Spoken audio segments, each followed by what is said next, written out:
جیسا کہ آپ لوگوں کو پتہ ہے کہ ایک تحریک اس وقت پاکستان میں چل رہی ہے جو کہ عام مسلمانوں کے حقوق کے لیے، عام پاکستانیوں کے حقوق کے لیے ہے، جسے عمران خان لیڈ کر رہے ہیں، جبکہ ایک تحریک جو کہ ہمارے ہمسایہ ممالک انڈیا میں بھی اس وقت چل رہی ہے۔ یہ تحریک کون سی ہے اور یہ کس وقت اس کا آغاز ہوا اور اس کو بنانے کا مقصد کیا تھا، اور یہ 2023 میں اس نے عروج کیوں پکڑا؟ ویڈیو کو اینڈ تک آپ نے دیکھنا ہے اور انشاءاللہ انٹرسٹنگ ہسٹری ہے، بہت مزہ آئے گا آپ لوگوں کو۔ تو جناب والا، اس تحریک کو ہم کہتے ہیں خالصتان موومنٹ۔ خالصتان تحریک جو ہے اصل میں سکھوں کے لیے چلائی گئی تھی، اور یہ اس کا مقصد جو تھا وہ ایک خود مختار ریاست قائم کرنا تھا، جس میں جو کہ صرف سکھوں کے حقوق کے لیے ہوگی۔ اس میں جو ہے پاکستان کا پنجاب بھی تھا اور انڈیا کا بھی پنجاب آ جاتا تھا۔ اس کا جو آغاز ہوا تھا وہ 1929 میں ہوا تھا، اور اس کے جو بانی تھے وہ رنجیت سنگھ چوہان تھے، اور انہوں نے جو ہے اس جو خالصتان لینڈ آف خالصہ کا جو آغاز کیا تھا،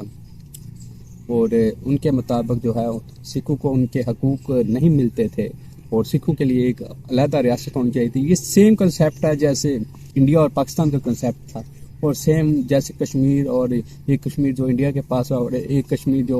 اس وقت پاکستان کے پاس ہے، یہ سیم ایسے کنسیپٹ تھا۔ لیکن یہ تحریک 1929 میں چلی اور یہ چلتی رہی، اور 1947 یعنی کہ 1947 میں جب انڈیا اور پاکستان علیحدہ ہوئے تو اس نے پھر ایک دفعہ جو عروج پکڑا، اور ان کا مطالبہ یہی تھا کہ بھارتی حکومت سے، جب پنجاب کے 2 حصے ہو گئے، ایک حصہ انڈیا کے پاس چلا گیا اور ایک حصہ پاکستان کے پاس چلا گیا، تو جو انڈیا کے پاس پنجاب کا حصہ گیا وہاں سکھوں کی تعداد بہت زیادہ تھی، تو ان کا مطالبہ تھا کہ ہمیں علیحدہ کر دیا جائے اور ہمارے حقوق ہمیں دیے جائیں۔ لیکن وہ اس وقت بھی جو وہاں کی حکومت تھی انہوں نے یہ کہہ کے انکار کر دیا کہ آپ کو آپ کے حقوق ملیں گے۔ سال اسی طرح گزرتے کہ جب تو یہ تحریک تھوڑا سا گھٹ کے چپ کر گئی، تحریک نے تھوڑا سا سانس لیا، پھر دوبارہ سن 1984 میں ایک شخص جو دوبارہ اس نے محسوس کیا کہ سکھوں کو ان کے حقوق نہیں مل رہے، اور سکھوں نے بھی کافی لوگ تھے اس کے ساتھ جنہوں نے محسوس کیا کہ یہ حقوق جو ہمیں چاہیے وہ ہمیں مل نہیں رہے، تو پھر ایک شخص جس کا نام جرنیل سنگھ بہندراں والا، سیم ایسے یہ بہندراں والے نے تحریک کو جو ہے آغاز کیا، اور اس وقت جب وہاں کی حکومت تھی جو انڈیا کے حکمران تھے، انہوں نے محسوس کیا کہ اگر ہم نے اس تحریک کو نہ روکا تو ہم پنجاب کو اپنے سے علیحدہ کروا لیں گے یا ہم کھو دیں گے۔ تو انہوں نے جو ہے ایک آپریشن کا آغاز کیا، بلو سٹار آپریشن کے نام سے جانا جاتا ہے، اور یہ آپریشن جو ہے 1 سے لے کے 10 جون کے درمیان اس کا انعقاد کیا گیا، اور یہ چلتا رہا، 10 دن یہ چلا تھا، اور جس میں جو ہے جو جرنیل سنگھ کے فالوور تھے انہوں نے گولڈن ٹیمپل میں پناہ لی ہوئی تھی، اور جو انڈیا کی جو آرمی اور مسلح فوج، یہ سب انہوں نے آپریشن کا آغاز کیا، اور انہوں نے یہ کہا کہ ہم ان کو وہاں سے نکالیں گے۔ اور اسی طرح جب انہوں نے چڑھائی کی تو اس آپریشن میں جو ہے، یہ آپریشن دراصل امرتسر پنجاب میں ہوا تھا، اور اس آپریشن میں بہت سے لوگ اپنی جان کی بازی ہار چکے تھے۔ یہ آپریشن کسی حد تک کامیاب رہا، کیونکہ اس میں جو ان کے مین لیڈر تھے جرنیل سنگھ صاحب، وہ بھی اس میں مارے گئے، ان کو بھی 14-15 گولیاں لگی تھی، اور یہ آپریشن کافی حد تک کامیاب رہا، لیکن اتنا کامیاب نہیں تھا کہ اس تحریک کو جو ہے روکا جا سکتا، تو اس موومنٹ کو روکا جا سکتا۔ اچھا، 1990 میں یہ تحریک ایک مرتبہ دم توڑ گئی تھی، اس کی وجہ یہ تھی کہ بہت زیادہ مسلح افواج نے حملہ کر دیا تھا، اور جو زیادہ تر سکھ تھے وہ بھی سوئے ہوئے تھے، یعنی کہ سوئے ہوئے کہہ لو، انہوں نے بھی ساتھ نہیں دیا، جس کی وجہ سے یہ تحریک ایک مرتبہ یہ موومنٹ ایک مرتبہ رک گئی، دم توڑ گئی۔ اچھا، اب 40 سال کے بعد دوبارہ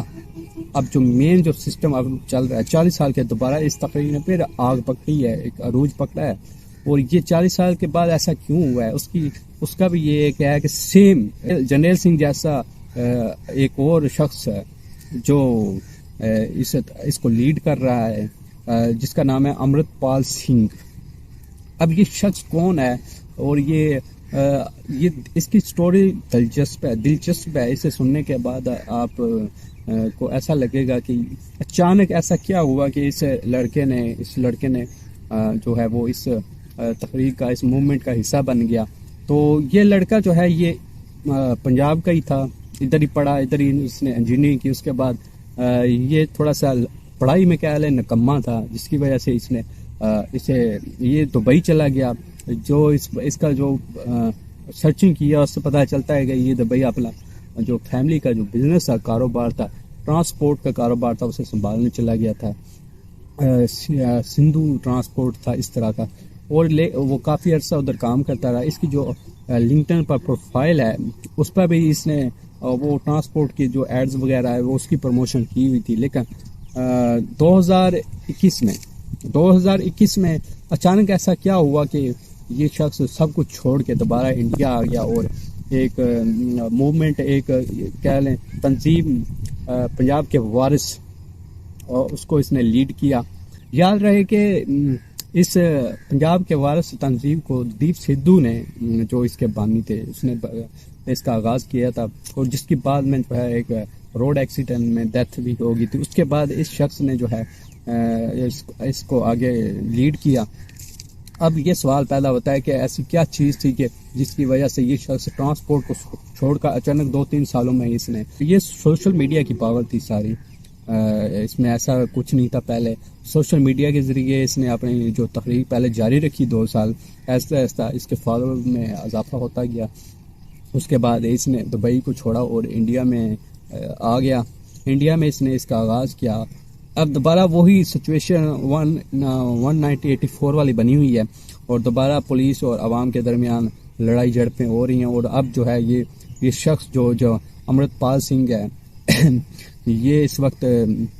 غائب ہے۔ اس کے جو فالوور ہیں وہ تو کہتے ہیں کہ اس کو پولیس نے جو ہے غائب کر دیا ہے، کسی غیر نامعلوم جگہ پہ اس کو شفٹ کر دیا، لیکن ابھی تک اس کا مسئلہ حل نہیں ہو سکا۔ اور اب جو ہے وہ اب تھوڑا سا مشکل ہو گیا ہے، لیکن یہ تحریک چل رہی ہے، اور امید ہے کہ آپ لوگوں کو ویڈیو اچھی لگی ہوگی۔ اگر ویڈیو اچھی لگی ہو اس طرح کی ویڈیو کو دیکھنے کے لیے فالو کر دیں پیج بائے بوائے۔ تھینکس۔